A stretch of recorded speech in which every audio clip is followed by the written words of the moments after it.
This is Rugby Unity. I am David Pembroke and Ewen McKenzie. It feels like a pause in the storm. This week we don't have games and games and games and games to be talking about, to be looking forward to, although there is certainly plenty of rugby being played across Europe with the Prem, the PWR, the URC, the top 14 and the 7-a-side get started as well. So still plenty of rugby to look forward to this weekend to watch. But at the international level, we do pause. There is obviously the match between Wales and South Africa. But at the end of last week's program, we were just going through and assessing where we thought teams might be at the end of the November series, at the end of 2025. And we had arrived at the discussion about France and Australia. So let's start with the Wallabies and Australia and your views on what's been a bit of a mixed bag for the Wallabies this year. Started well, lots of promise, a challenging finish. Where are they, in your view, at the end of 2025? Well, I guess, if you look back, it was a close game against Fiji first up, then into the Lions series, and they probably, and there's a couple of points, I think, when you look back through the total season, it sort of started meekly and then it had a bit of a roar in the middle, and then it sort of fizzled out a bit as a sort of broad, if you look at it from a helicopter point of view. The thing for me that if you're looking for, and I did this as a coach because it's very easy to live in the week to week. I used to plot my team selections, and then from that point on, I'd always I'd plot on, this is on a spreadsheet, I'd do the next selections, and if I'd drop someone or someone got injured, they're all different colours, right? So it's all colour-coded. But you could see the trending of your own thinking, and it's very easy to get caught up in the emotion of the moment, and as you go along, and suddenly you're drifting off in different directions, reselection. So I use this as a ready reckoner to remind myself about successful combinations within the team. I'm talking about line-out calling, things like that, other aspects of the game, so that you don't trip yourself up by living in the emotion of the week or the result, the result you just had, either way. And for me, when you look at the season, there was a little patch in the middle where they picked the same team virtually for about 3 weeks in a row, and that corresponded with some good success on the field. And that's why I use the ready reckoner to make sure I didn't trip myself up for kicking own goals, basically, by being too dramatic with selections. I mean, you already have to deal with the injury side of it anyway, so it's a matter of monitoring that and then seeing how many other changes you make on top of that. So I did that to sort of to foolproof myself. Not a perfect way, but you have to do it because you don't remember. You're living in the moment. 3 games back, you think something's going to work now, and you look back 3 games, you go, I tried that combination back there and we lost, and when you look back and remember the result, you go, okay, well, that didn't really work. So sometimes you revisit things and you've forgotten you've already done it in the past. So that's a method I used. I'm not saying that's the only way, but I look at the Wallabies and I wrote down, and Jake Howard used to say this to me, or used to say it all the time, being an old tight head prop himself. He used to say, you got to build your team on the tight head prop. And for me, Tupu wasn't used enough. I know he's injury prone and whatever, but when he started and played, and he's not without fault, I'm not saying that, but when he started, the scrum was a given. You had a certain platform, so then you knew you could play from that. Any variations on that when he didn't start or wasn't used, or maybe used as an impact player, he didn't get the same result. So for me, building a team around him he's now going to be playing in France, but was the future, was the idea, was to try and get him out there and then build your team around that. So you knew your scrum was going to be strong, and then you can play around with things after that. So other things that happen, there's I think that Pollard being there consistently was a good thing. Then they started to change that. Fezler came in. Fezler's a good option too, but he went out through injury, but was out for a while, came back in, and then Pollard suddenly went out of the team. Fezler was in for a couple, then Pollard came back. So that's when it starts getting a bit funny for the players of not quite knowing who's the main guy, if there's a fundamental difference. That they have got differences, those two players. So that's, if you go follow that through by position, it was probably amplified the most in the 10 position, where there was sort of so much rotation there. And that's such a pivot. It is a pivot. I mean, it's not being stupid, but it's a pivotal position, and it's a critical communication position on the field. And to sort of have different voices there week to week must have been difficult, because the individuals that all played are all different types of players. So that's a lot for the people around them to take in on a week to week basis. So it's a few things like that which wouldn't have helped the season. But consistency and selection, there was a middle part of the season there where some outstanding results were achieved, and there was some very consistent team. This is the same team week to week. And there are other injuries that happened, right, and a few others that happened along the way which didn't help. But Bell's another one. I always talk about the front rowers. He's showed his worth, and he was surprising on the bench for a lot, so only getting 20 minutes out of him. But we can see from some of the tries he scored, he's got some X factor about him. So you go through all that. The guy that was picked in every game was Williams in the second row. He's a very consistent player. He's that budgeted player I've talked about in the past. I think his future probably for the Wallabies is maybe as a 6. You've got the Hooper option. Hooper, Williams for me are the two guys who could fill that 6 role, and that allows us to develop the second row in a different way. And then you're looking, when you get into the back row, you've got Tizzano and McWright, two really good options there. And it's a pity that they didn't try and actually have them on the field more often together. Like, to start a game with them compromises the line-out, but it gives you it's a real headache for the opposition. So there are certain games where that could be an option, but that's there for the future. Wilson, I'm not sure he's owning that position at number 8.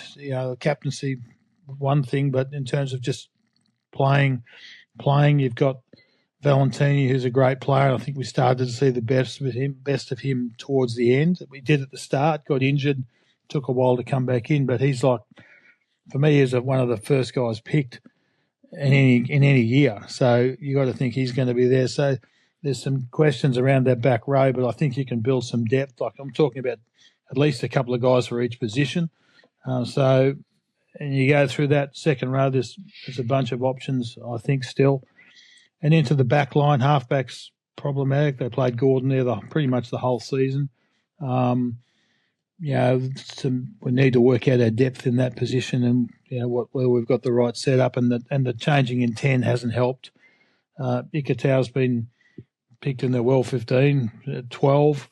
I still, in my head, think that Gordon's going to be the option at 12, a playmaker that can get the ball, from 12 to the wing or to the fullback directly. So it gives us more options. I think that's an option going forward rather than just a crash it up guy. Everyone's been playing that, but I think some skill in that position. 13, question mark. I think Fluke's the guy that plays more classically in a Jason Little type 13 role. I don't know that Suali's come on there. I think he's been there and he's been doing good things, but feels like he's filling in the position there, but I don't know if it's a classic outcome. So there's a lot to work out in the midfield. Wingers, we've got some guys coming back. There's some options there. What we have to do there is obviously work on catching high balls and making that part of the staple skill set for the wingers, chasing kicks, getting them back, and obviously defending kicks that are coming to us. We've got to be better at that in the back three. It doesn't matter which guys you put there. We've got enough players there, I think.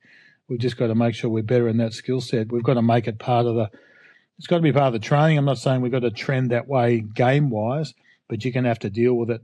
And I think it's a good string to have in your bow to be able to attack that way. So there's a summation there. You know, we've got character, we've got the ability to tough out games, to stay in the hunt, all those sort of things. Those desirable characteristics were all there on display many times during the season. We had the ability to finish off games, and then we sort of lost that in the last 4 or 5 tests. We lost that ability to hang in there and win tough. In fact, it went the other way in the last 20 minutes in the last sort of 4 games. So, yeah, there's plenty to work with there, but I think we have to have a real good look at go through the selection process and make sure that we don't shoot ourselves in the foot as we go along. What insights can you give the audience into Les Kiss? How will he coach the Australian team? Well, he's got the challenge that we all had when you step up. Super Rugby's a different sort of beast, and he's done a good job at getting bums on seats with the Reds, and they've played a higher risk game.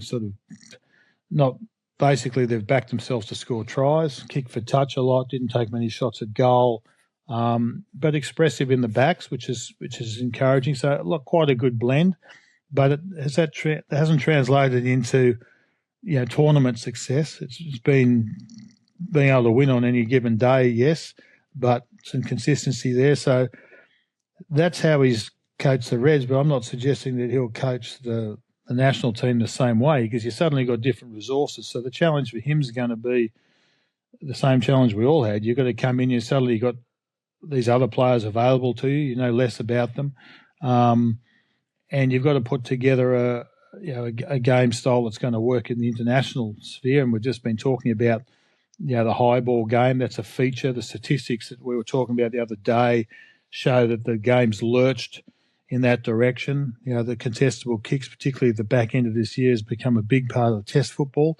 You're going to think that that's going to drift back into the super competition, because it's got to be skills that are going to be practiced. So it's going to become part of attack strategies for teams. You're going to have to deal with. So that's something you've got to consider. He's used variety in his attack, and the attacking kicking game has been there as evidence in the Reds.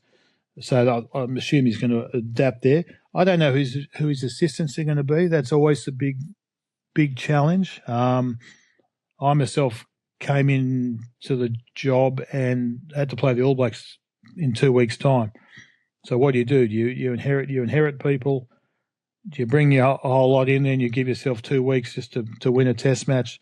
They're the things you've got to think about. He'll come in. He's had a long run to think about all these things. A lot of people don't get the same time. Eddie didn't get a lot of time with hands on either. Everyone forgets that. You just get the players, and you got to do something. Eddie was playing the Springboks at Loftus first game. On a 2 week prep. People forget that, and he played. All the guys that he was criticised for not picking, he played them all. He played, Quaid and these sort of guys. They all got to go.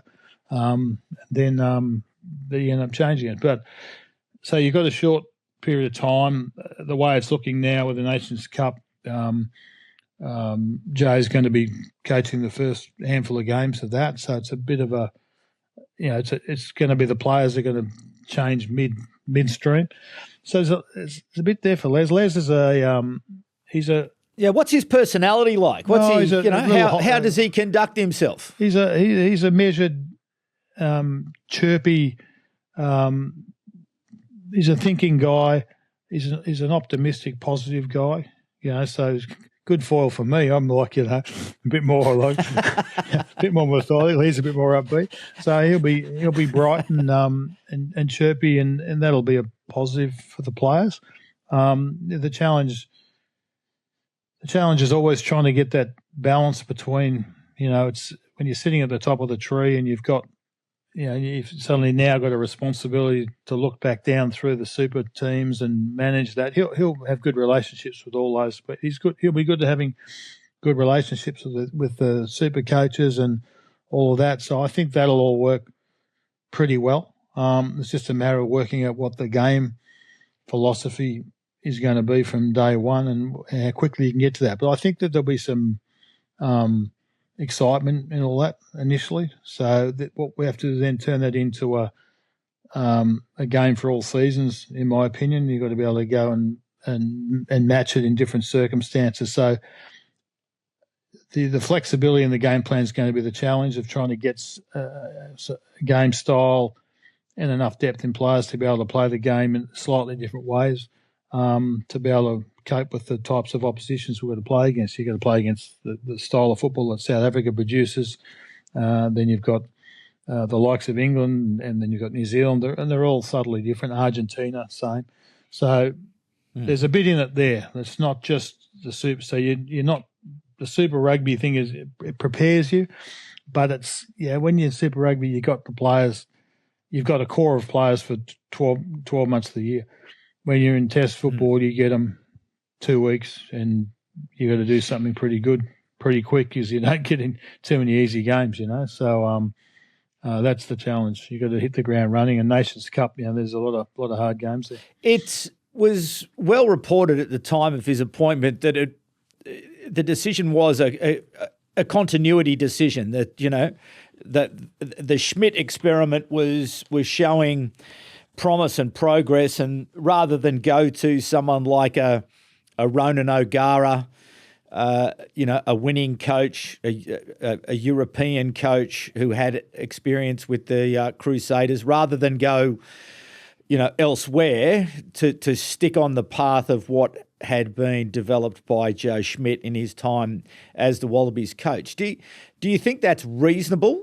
That Kiss will be, committed to continuity, committed to the way that Joe has gone about it, or is he very much going to come in and he'll be his own man? He's going to do his own thing. He'll be his own man. He'll enjoy the fact that Joe's done a good job in developing the character and the grit and those sorts of things, and they're not. That goes with confidence. Those things aren't given, and they're hard to generate.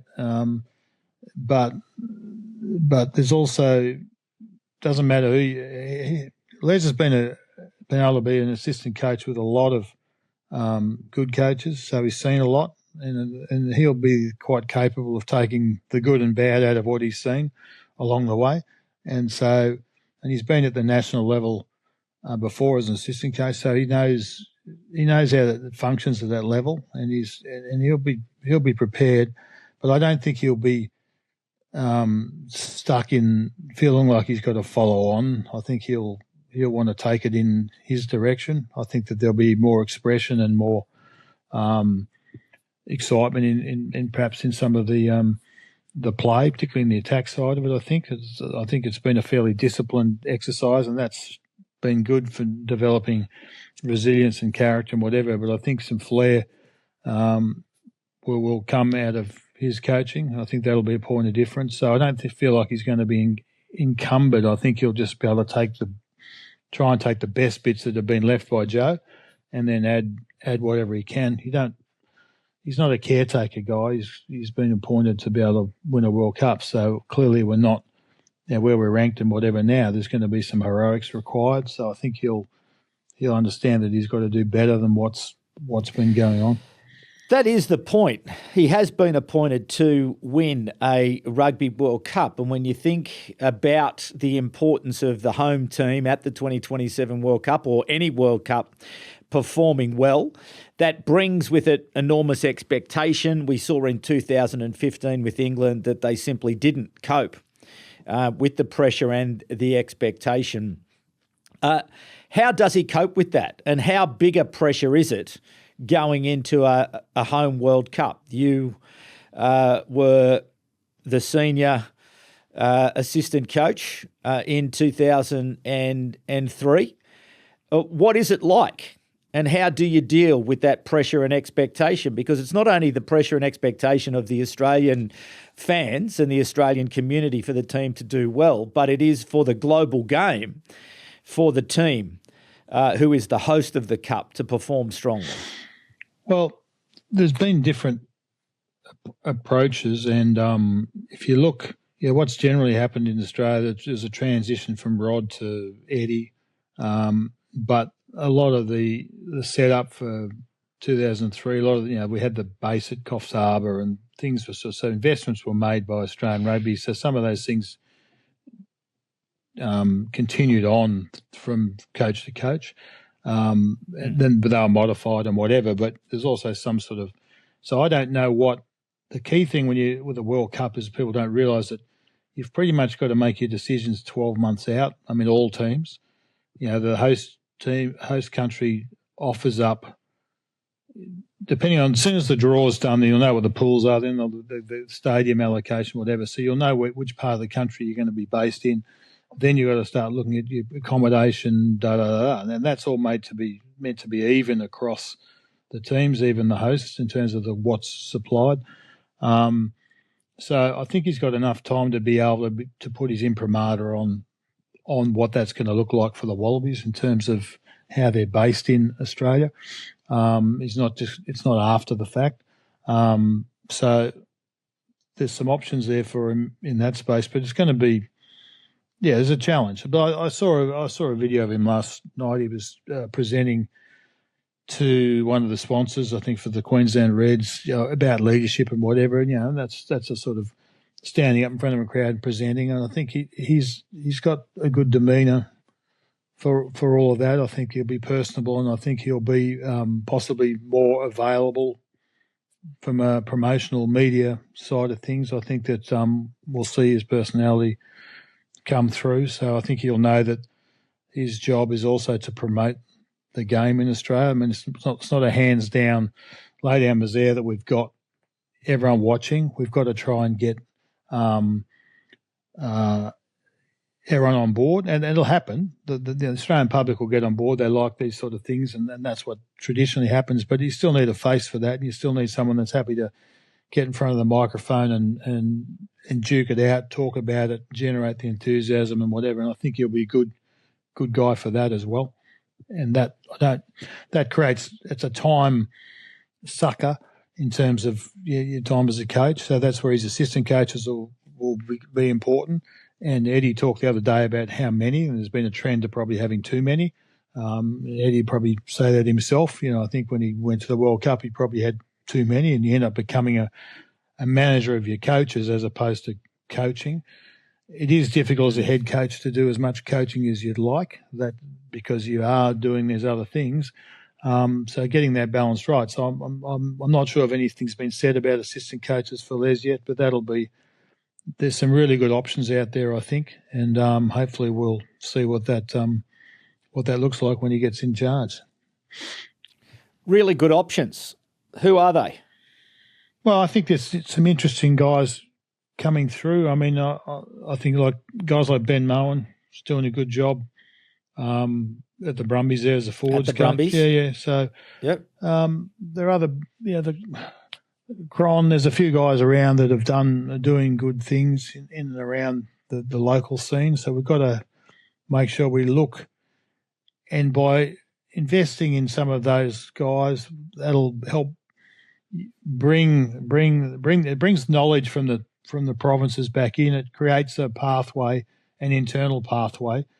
The easiest thing to do is to sort of grab everyone but sometimes and he'll have the time to be able to sift through that, a little bit more time than sometimes is available, to be able to sift through and try and get the right guys, because and he'll be able to connect with different people. He'll have an idea already, I'm sure, but it's a question of how difficult will it be? How many? How difficult will it be for him when he's coaching the Reds, trying to get ready to take on the Wallabies job? I think he's got the personality to be able to manage that. It's just about, it's a respect thing and whatever. And if you've treated people well along the way, and then you've got a collegial approach to things, that I would imagine that they'll play on a Saturday night, and he'll stay, particularly on the local derbies, he'll stay in town on the Sunday, and he'll catch up with, the opposition coach, and he'll catch up maybe with assistant coaches and maybe some of the players. And so that's how he'll try and do that along the way, to try and bring them along for the ride. and not have them being adversarial. They want to bring them along for the ride, so you include them in. I'd be talking to the super coaches, and it's been done in the past, to try and include them in the selection discussions, just having selection discussions about who they think are good players and prospects. They're all playing against the same teams. They're playing who they think are good prospects, who have they got in their depth in their ranks that we need to fast track. They're all the conversations you want to have as soon as you can to make sure we've got the depth in 2 years' time. So is there a halfback that they're holding back that maybe Les might want to fast track a bit quicker? So that might be able to be arranged as long as we're aware of who's out there. So there's a lot that can happen in an hour or two, the day after a game, or not the night of the game, the day after a game, where they can have a catch up and a conversation. And by doing that, you become collegial, and you become you're connecting with that level, and that level is going to provide the majority of players that you're going to need in the campaign, and the depth too. So you want to be able to bring them along and then make them part of the whole World Cup experience as well, directly. This is an unreasonable question, but where does Australia finish at the 2027 Rugby World Cup? I mean, it's an advantage being the home team, and if you look back, I don't think anyone thought we'd get past New Zealand in the semi in 2003, but we did. So special things happen in World Cups, and it didn't help England, but Australia, I think it'll help them in terms of getting the best performances. So you need to be lucky with injuries and that, but I would think you definitely want to be in the finals mix. It'd be nice to be playing in the semi-finals and whatever, and then it's just on the day. And it's on the day, and it's yellow card and red card dependent. So when you get down to the one-offs, but the pool games, Australia will get through somewhere, and then you got to win that quarter in the semi. So they'll be in the mix. And the round of 16, well, and round just of 16, we will. Yeah, so next week, people, we will be previewing the World Cup draw, which takes place in Sydney on December the 3rd, and we will be doing two programs, one leading up to looking at the various pools and the structures and all the details. And if you do want to know a little bit more about everything that are related to the draw next week, World Rugby has published a very good guide on its site. So that will tell you the different pools not pools, but the categories that they're in now, the structure of the tournament, all that sort of stuff. So there's some good information there. And Eddie Jones was due to join us today, and I'm glad we didn't wait for him, Ewen McKenzie, because he's just phoned in his crook. He won't be with us today, so there's no surprise there. He's been flying all over the globe, so it's only a matter of time. Can you imagine? Before you get catch something from the aeroplane. Yeah. No, so a good effort, but he will join us in that preview show next week. Now, just one other team I do want to quickly have a look at before we move to the many questions and comments, and a big thanks to the Third Voice. Once again, you've been very active across YouTube, TikTok, Facebook, Instagram. So thank you, and keep them coming. But just your views on England. They're an important team. They're a big team. They're an important team to World Rugby. And for mine, clearly South Africa were the out-and-out star performers of 2025, and particularly the November series. But not far behind them in terms of encouragement. I think England has shown that they are on the path to something somewhere. The coherence and just the way that they're playing and the way that they're coming together, the way the team's being selected. As a coach, as an opposing coach, looking at England, what do you see from them at the moment, and what would you expect from them over the next couple of years as we head to 2027? Yeah, I think that they've gone through some of the pain. They've had the likes of Marler and Coles and some of the older guys that have been around for some time, and they've sort of been gently transitioning that process. Now they've got a bunch of dynamic forwards, tight forwards, but a heap of options in the back row, good second rows that can win lineouts but carry the ball and tackle and things like that. So they've got depth all across their forward pack. So that's the key. And then the same in the backs. They've got two options. They've got different styles of tens that they can play, so they can clearly go out there and say, we're going to play like this or we're going to play like that, So you pick forward and you get a certain game. Forward's been pretty good, actually, more expressive than I've seen him for a long time in terms of being able to on phase play, in terms of being able to create play or be involved in the creation of play. So that's been good. So that's dragged him along too and given him a new focus. But you've got the likes of the other guys, Finn Smith, those guys that aren't even there around the edges, and there's still other ones too that they've got. So they've got a really good mix of power and pace and excitement, and they've got the high ball catching guys that they can play. They're good on the kick chase, good on the kick catch. So they've done a great job of sort of sifting through all that and coming out with a squad. And I apply the Bob Dwyer principle of having five to six or 4 or 5 world class players. Well, they've got that. And then my principle is I always look at the bench and go, well, how many of those guys are starters in another team? And there's a heap.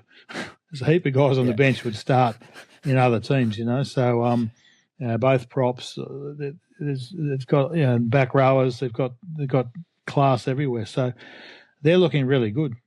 And even if they have some injuries, they're still looking good. So I think that Borthwick's done a really good job of managing the transition from the previous era and bringing them through. So they're 12 months ahead of most teams, I think, in terms of that getting that transition done.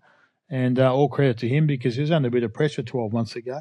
And I think he's come through all of that and is looking pretty, the whole thing's looking pretty good. So, and not only that, they've got the off-the-field stuff's pretty good too. Like, you've got to say they're quite good at, and they've done a really good job with the Women's World Cup, but they're really good at promoting the players and whatever. And so they're a more modern team in terms of communication than a lot of other teams are. We know a lot. We know a lot more about them. I saw Skulkberger having a crack at Pollock the other day, saying that he's a don't listen to him, Henry. What do you say? Don't listen he's to a him. social media dancer during the week, and he plays a bit of rugby on the weekend. I thought. That's what you got. That's the transition now from the old guard, the guys in my era, to what's relevant now. So, and I see the All Blacks are not grappling, but that's a transition I was talking about the other day, where do you embrace that? And I think England have. And they're good on with it, and they're getting the benefit of that. And other teams haven't quite got there yet. So, we'll see. So England's in a good space. They're absolutely and outstanding in that. Now we all obviously that's England's like we're always like they're the team that everyone's cheering for. Whoever's playing England, everyone's cheering for them. You know what I mean? Like, that's always been that way. But I've got to say I've been impressed with the way they've gone, and I can't help but be encouraged, and I don't mind. I enjoy watching him play. I couldn't say that was always the case, but right now I don't mind watching him play. I think they're playing a good brand of football. No. After our time, obviously I was involved with Eddie, involved with England, so I have an absolute soft spot for the England team, and I think they're just to that point about that promotion, that communication, that personality side of things. It's absolutely vital that we compete in that space. We compete in the TikTok space, and to see the players, and I'm pleased to see that they don't care. And it's great that Skulkberger comes out and says that. That's good, because it just creates a few more, column inches and a bit more attention. Yeah. But we have to. And the Women's Rugby World Cup, and particularly the Red Roses, they set the standard around this personality piece. And it's obvious that all of the teams are going to have to get there. And we want to get to know these young players because they're fantastic personalities. And again, in the November series, we've also had the results, the financial results of Ireland, Scotland and England, and all of them are still losing money. England, a big turnaround. Obviously, I think it was £42 million loss last year. I think around a £3 to £4 million loss this year, but we're still losing money. So again, this podcast is about how do we help secure the future prosperity of rugby union around the world, and that means more people in more countries caring more. And I tell you, that dance on TikTok that those boys did the other day attracted enormous coverage. And who knows how many people just went and said, "Oh, who are these boys? I think I might go and have a look at rugby." I watched a clip the other day of Ellie Kildunn and Pollock. They were doing some promo on the field together, and of course that turned into are they romantically connected? And then she's come out and said, "No, he's like younger brother vibes. Nice guy, misunderstood, but they're younger brother vibes. So that's what you get. They're promoting, so you get a list of the side media that it's fun and interesting, and you have a laugh. But that's where they're up to. They're way ahead of everyone else in some respects. They are. Yeah. No, so a big congratulations to the RFU, and please don't listen to anybody else if they're discouraging. If anyone's trying to discourage you, don't be discouraged. Let's see all of the personalities, and not only from the England team but elsewhere, because that's the thing in the game, our game, is that there are so many great personalities among the players, both the men's and the women's, and we saw that during the Women's Rugby World Cup. My God, we saw that. All of the women's teams, they just came at us at a million miles an hour, and didn't we love it? Didn't we love it? There's a lesson, Pemby, and I'll go back to the 2011 Reds, is that you can generate personality. You can show the personality of players, and see Pollock's not even a starting player for, he's British Lion, but he's not even starting for the England side, right? He's coming off the bench, but he's still got this persona and whatever, so he's... And I had the same, slightly less social media focus back then, but you can make heroes for the kids and fans out of anyone in your squad as long as you let their personality come through. And so I'm talking about the Fainga twins and the Radiki Sama and whatever. You can work with guys, and it don't have to be necessarily a 60-game test player or something like that. They can just be a personality in the squad. You just got to allow that to come out and be seen, and not try and push it back in the box. And that way that helps you get bums on seats at the Super Rugby level, for instance, because you get a fan connection. So if you can get those guys connecting with the kids and whatever, that's their hero. They don't care if he hasn't played 60 tests. They just like the fact that they're able to, do some fancy handshake and have a bit of fun with the guy, and then follow him on TikTok or whatever. That's going to change with the social media laws, but anyway, for young kids. But, that's... So you don't, as a coach, you don't have to say, I haven't got any test players, so I can't promote my squad or my players or whatever and get that fan connection. That's not true. You just got to allow it to happen and get the right people managing that process, and get them to show their personalities. Fan connection. We're not talking rugby, we're building it. Rugby Unity.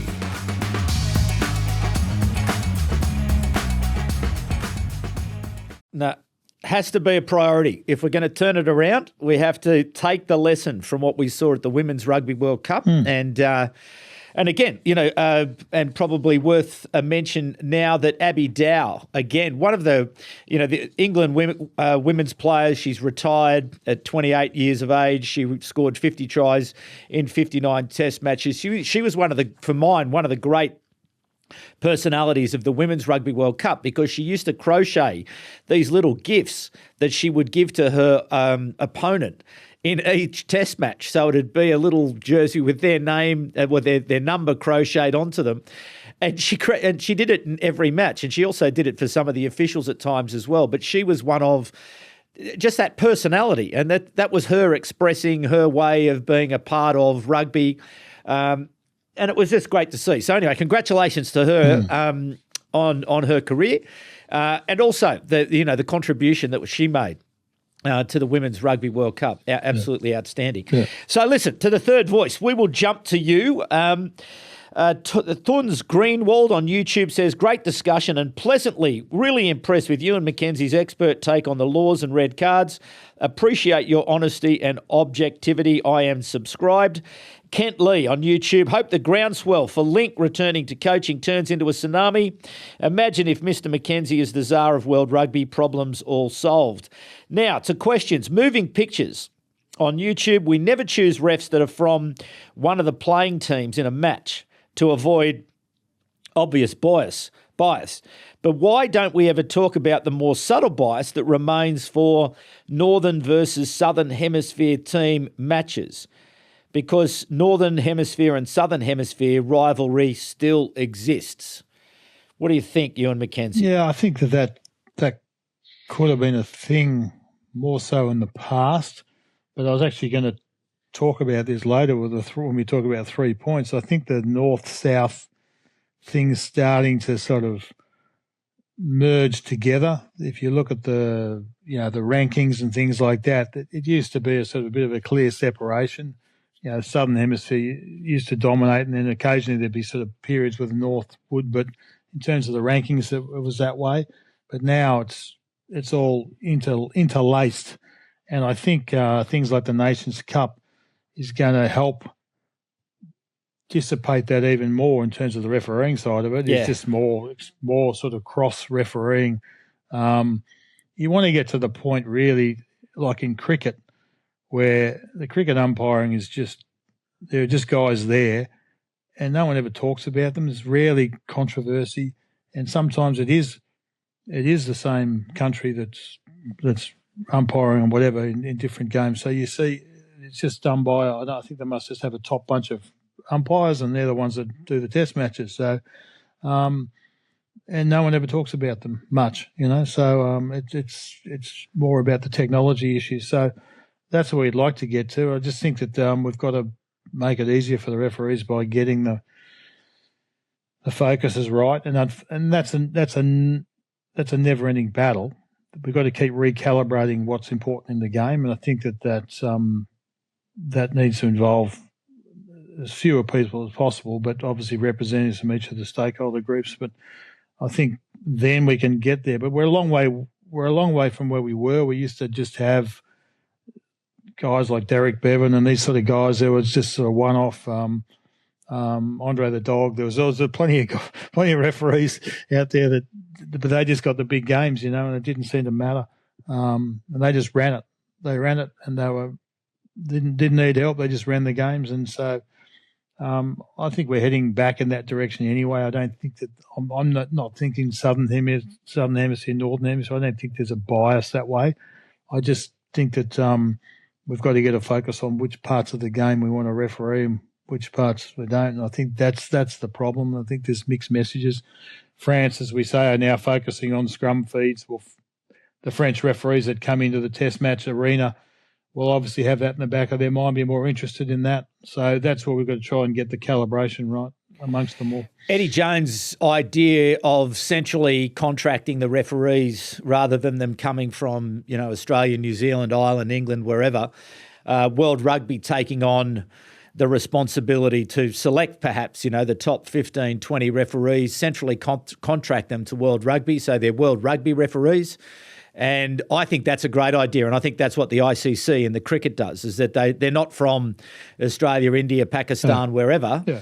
They're ICC. And I think that opportunity for them to work then on every week they're working together and getting that emphasis right about, where is the emphasis and not where is that consistency. I think it will come from that. And I think that would be really quite a small investment from World Rugby to be able to improve that consistency, because it certainly is. It's something we've got to try to get out of the game as best as possible, because we cannot still be talking about the refereeing of the matches, as we start every conversation every Monday. Yeah, if you've got a pool of referees and there's some reward in that for the referees, so some prestige in being at the elite level, then they can be spoken to, but they can also impart the message. So when they go out to various games, the assistant referees and whatever maybe they are local guys or whatever, but that's when the messages get spread out of what's important, so they can become pigeons for the World Rugby in terms of taking messages out to wherever they're refereeing to be able to do that. So we see that in cricket. You see guys like Paul Rifle, who was a bowler for Australia, but he's standing there umpiring in Test matches, and no one says boo. Like no one says, oh well, he's just become independent of the cricketing world, and he just umpires at the elite level, with other guys of the same. It doesn't matter what country they come from. And I think that's what we need to aspire to anyway. So at NVDA on TikTok says, I sometimes wonder, part of the rugby being broke scenario is the salary costs for some top-tier rugby teams support personnel, e.g. baggage handlers, doctors assistants, etc. World Rugby needs to unpack the full end-to-end process and associated costs. Thoughts, other strategies to rectify some of the financial troubles? Well, each country, I think, would do their own thing. Generally speaking, if there's any funding, like in the World Cup, they will fund X number of players, X number of staff.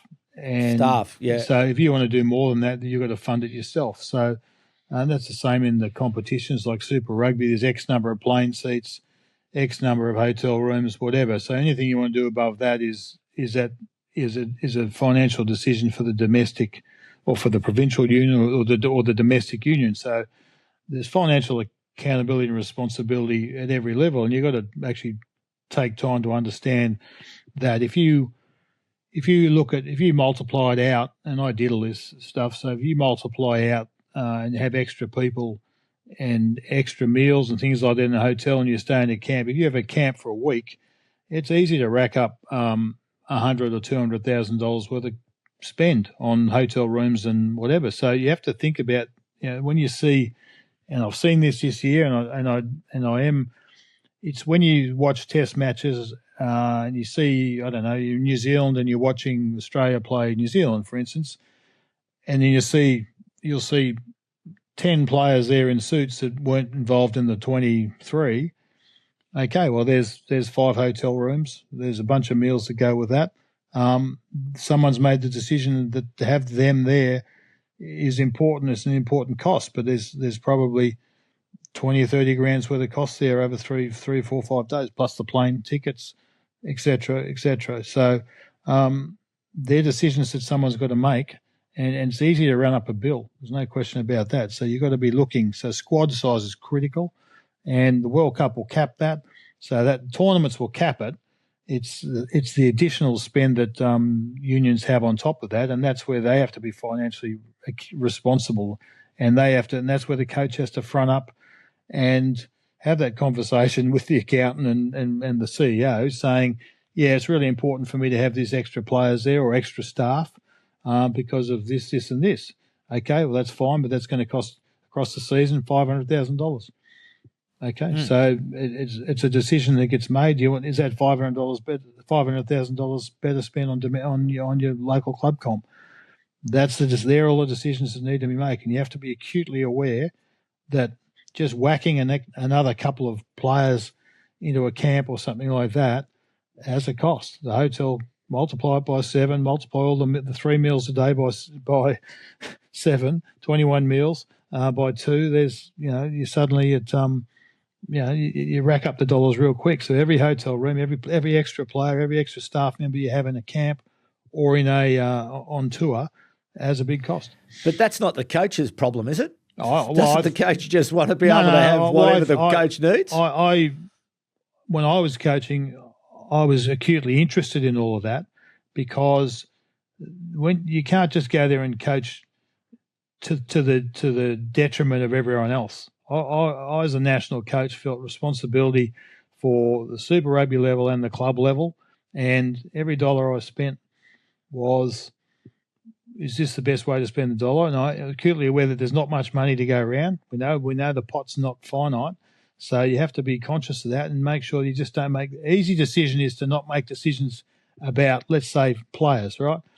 You want to travel with 40 players, it's a lot more extra. It's a lot more load on the physios. There's a lot more load. There's more trucks to carry gear to the hotels. There's more hotel rooms, more food, more buses. Yeah. If you want to travel with 40, that's and it takes more staff. Like, you need more physios, you need more strappers, you need more tape, It goes on and on and on. So if you don't want to make the decision, if you want to travel with 30, right, and you actually have to tell 10 people you're not going, right? That's the hard bit. The easy bit is going, oh, yeah, let's all get on the aeroplane. So everyone feels good. Well, kumbaya, great. But there's a big cost that goes with that. So I made a point of understanding those economics. I understood it in the Queensland job, and I took it to the Wallaby level, understanding what the dynamics were, the financial side of it, and it's big. And so I was acutely aware that squad sizes and camps and all those sort of things come at a penalty to discretionary money being available for the rest of the game. Dare I say there may be other coaches. Oh, well, other coaches. I mean, other coaches will have who might not. No, I get that. No, high performance says. I'm not going to name. I won't name names. I'm not going to name names. Under the guise of high performance, I get it, but you got to. You still, someone has to make that decision, and in the end, it's the coach has to be aware of what the implications of that are. You can't, because the bucket's not. Unfortunately, we're not NFL or NRL or AFL. We don't have an unlimited bucket of money. But that is part of the other thing we do. And that event that you were talking about the other day with Ellie Kildunn and Henry Pollock, that was the re-signing of O2, the long-term sponsor, and a big congratulations to them for committing for another considerable period of time. But I think that's the other focus, is that we've got to manage the budgets well, but we need to continue to look for ways to attract more money into the game. Understand the budgets aren't like the sponsorship deals are all different. So people need to understand, right? For instance, if Qantas was the sponsor of the Wallabies, it doesn't mean you're getting cash in the pocket. They'll be just giving you flights, right? So part of that says giving you flights, so you can just burn off those. And everyone goes, "Oh, it's not costing anything." No, it's costing that, but you're not actually. There's no extra cash in the coffers to be able to spend on something else. You just use up the flights. So, and if you're using them up at a business class rate, they go quicker. So, that's another consideration altogether. Is just who flies in what level of what class of seating, because you can burn dollars real fast on business class and beyond. Indeed. Okay, final question before we come to three things. Harold Sampson on Facebook asks, we need to get more countries on board and expand the game. This means we also need to invest in those countries to make the game of rugby attractive to the younger generation. How do you get more countries involved? Ewen McKenzie. Well, there's a lot of countries involved now. I don't think with the number of countries is the problem. No, I don't think that's the problem. I think we've got to, and I'll talk about this when we get to the 3 points, but I think we're actually going all right in that direction. I think there's from what we report every week and talk about the different games that are going on. What we need to do is just improve the communication around it, not so much the fact that it's not happening. It is actually happening. We just don't know about it. And so now we are. So I've got a lot more knowledge as a result of doing this podcast about what's going on in world rugby. And look, I'm really encouraged. And as I say, we will come to three things. Now, there are still more questions and comments from the third voice. So if you haven't heard your question or comment just yet, stand by. We will do those over the next coming weeks before we head into our holiday programming, where we're going to be talking to presidents from different parts of the rugby world. I've already recorded a two-part interview with the president of Rugby India and also Rugby Chile. And they're great, conversations, great stories. So if you are interested in rugby over the summer break, just to hear the story of our game in different environments, it's just fascinating. So anyway, Ewen McKenzie, you go first. The three things of the November period of time that you would like to I've probably gone focus a on. Bit more than just November, but I mean the three things, and they're not all negative. The 15 on 15 on the field is obviously, for me, from a game function point of view, is fairly significant. So we've banged on about that a lot, but I just think that Don't worry. Go to TikTok if anyone wants to know my views, and I've been at it all week talking to people, and I'm not going to talk about it anymore. But anyway, so go. I don't need to talk about it. We have talked about 15 on 15 on the field. It's got to be a priority or a KPI somewhere for everyone. I think that the northern end, this end of the season, I think it's, and I mentioned it before, the north-south competitiveness I think has become far more interesting. I don't think it's been. There was a period of time when back in my day it was sort of Southern Hemisphere was sitting at the top end of the rankings and whatever, but now it's all, Ireland's been very competitive and been up the top in recent years. England's now pushed themselves up there, so we've got a really nice blend of north-south, and I think it's perfect timing coming into the Nations Cup now that we've got this sort of interlacing of, so the north-south conversation I think needs to start disappearing, really start talking about the world stage where the competitiveness is there across a bunch of teams. And if you look at the next rung down, was like Australia sitting there at 7th, and there's a whole bunch of teams there that they can beat anyone on the day. We've seen that during the season. So I think that the depth is really starting to show. And so, and the same in soccer, the Soccer World Cup, you've got really good teams who are ranked sort of 10, 12, 15, whatever. And this team is starting to get the same situation in rugby now where you've got quality teams sitting outside the top 10 who've got a real Formula One type approach where their job's to try and get back in there. So there's I feel like that the rankings are more than that now. I think it's actually there's a goal, there's objectives there, and I think there's the structure there, the tournament structure. The only thing that's missing is my third point is the communication around the game. I just think that there's a lot of good things going on and more. We're trying to do it, obviously, but needs to be more effort across the total world game to be able to try and promote and promote individuals, but promote what's going on. And I've actually learned a lot in the last 6 months. So and that's through talking to Pemby here, and Pemby's obviously out there sort of doing the hard yards and trying to find out what's going on. But I think, I visit the World Rugby site now daily, and I look at the match schedule and I see what's going on. So I've changed my habits, and so now I'm seeing the rugby as a true world stage sport. And so I'm taking an interest in, and we've talked about Chile and we were talking about Belgium the other day playing Samoa. These are all things now I'm actually taking an interest in. I might not see the game, but I'm at least taking interest in who wins.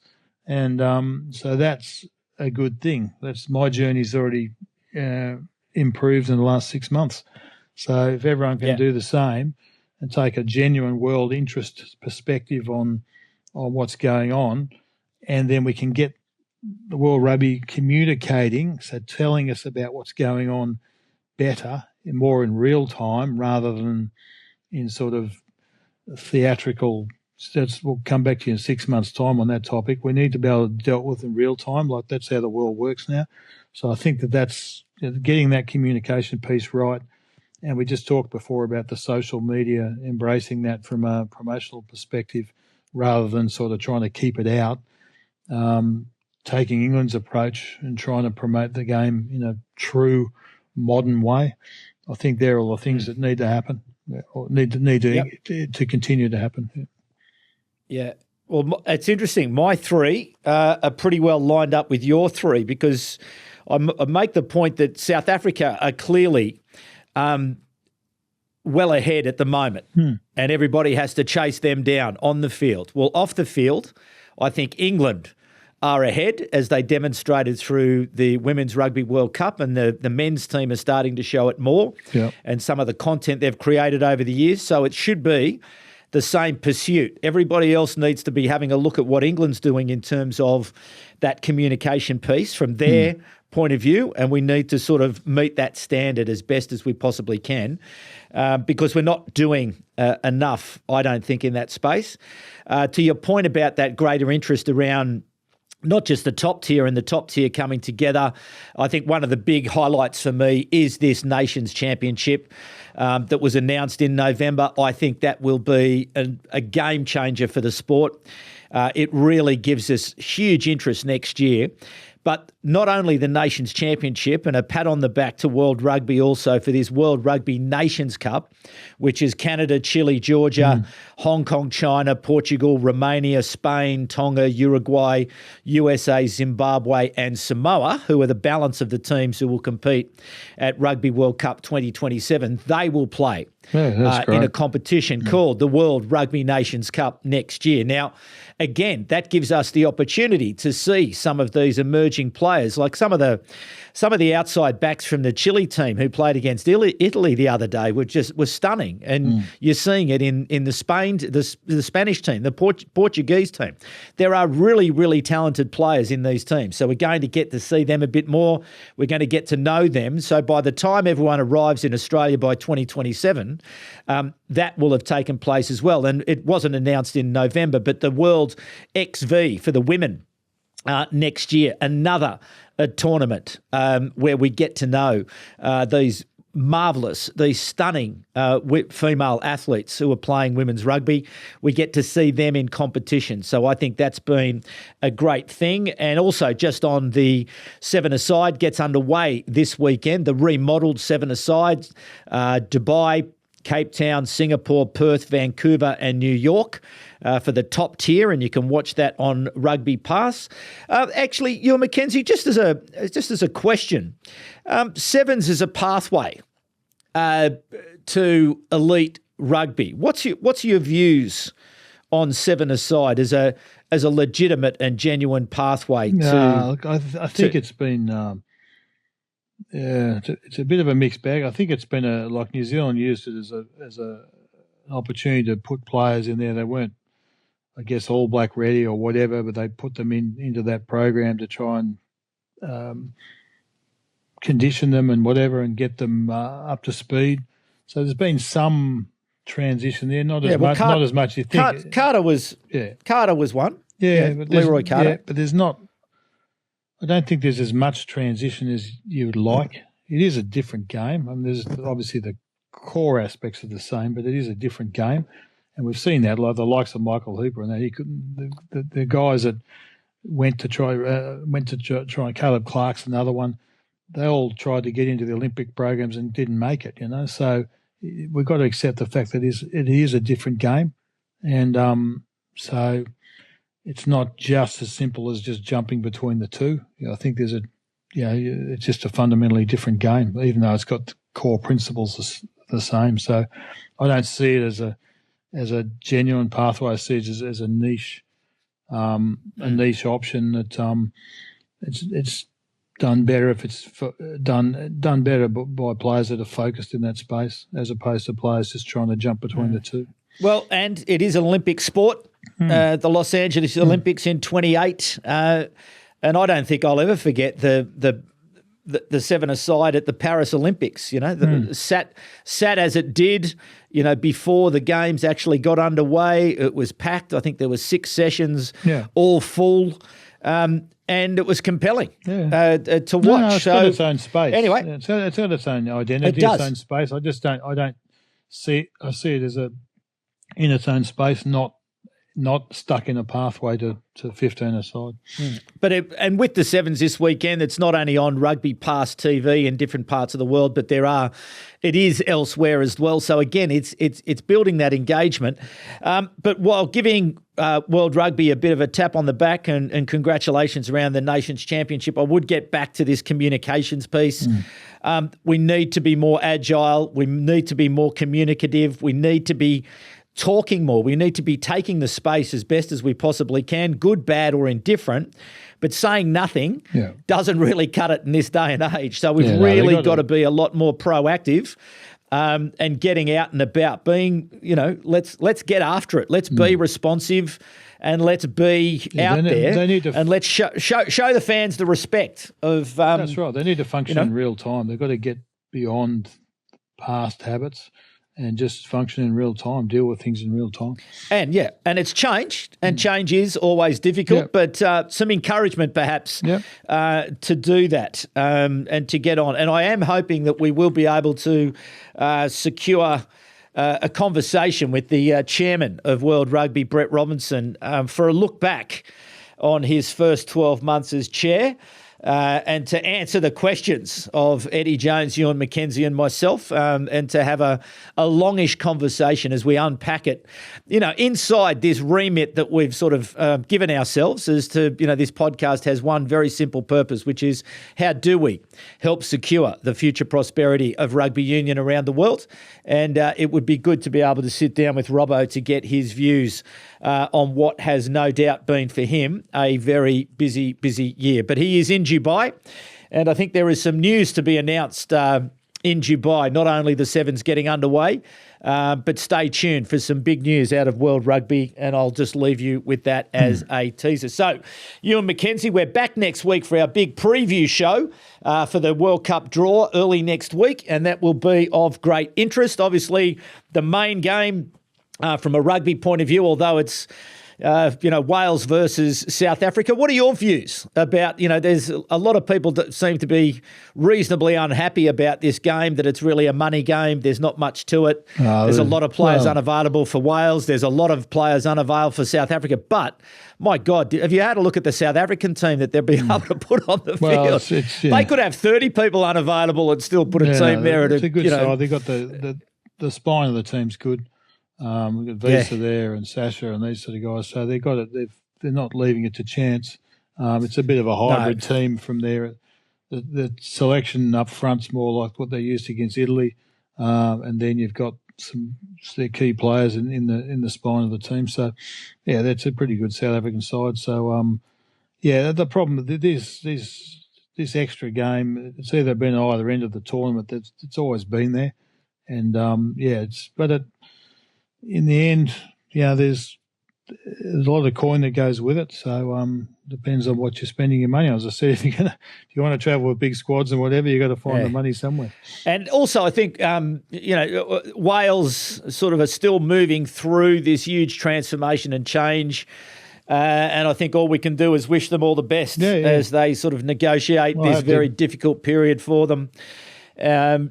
I think, whatever, because they're such an important part of our culture. They're an important part of our game. Yeah. We need Wales to be flourishing. There have been some good signs on the field, but all the very best to everybody in Wales who is going through this, what is a very difficult process in terms of the management of the provincial teams or the regional teams, and then, surveys done about how we're going to build the game, all that sort of stuff. So, anyway. Okay, well, listen, we'll leave there. We'll speak to you next week as we get ready for the big draw for Rugby World Cup 2027. So, Ewen McKenzie, big thanks to you, to the third voice. Thanks also to you, but please remind yourselves always, be kind to each other. My name is David Pembroke, and it's bye for now.